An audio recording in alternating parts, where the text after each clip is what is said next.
So we are here at Amy and Jason Dyer's house, and we are looking at the air conditioning unit. We're going to be doing the furnace as well, but we'll start out here. So this is the unit in question. Thing is beat up, fan motor died, compressor is just about shot. So this is starting over from scratch. If you take a look at it from the side, it leans pretty good.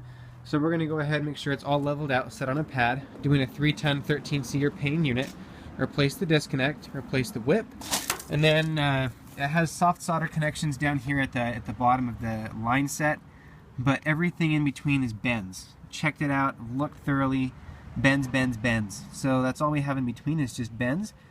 So as long as we cut it up, you know, like on some of those bends and flush it, we'll be good to go. So that's how the outdoor part is going to look. Lots of space to level a new condensing unit out here, update the electrical, and we're set. So here is the furnace in the basement, behind this couch. Other door is the water heater. Here's what we got going on over here.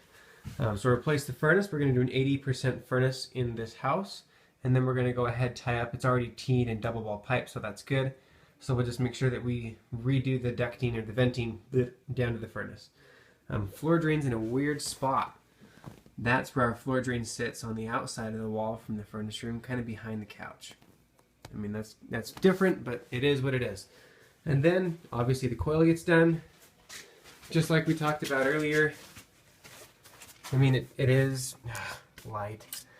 It is kind of the soft solder connections again, but it's just all these large swooping bends. There's no hard fittings in there. So that looks like that. We're going to go ahead and replace just the bottom little chunk of the return drop here in a larger size, in a 1025, so we get full use of our filter instead of just 20 inches worth.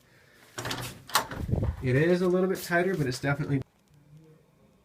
So on the return, we're going to just upsize the bottom half of it here just to the floor, so we get full use of our filter instead of the 20-inch.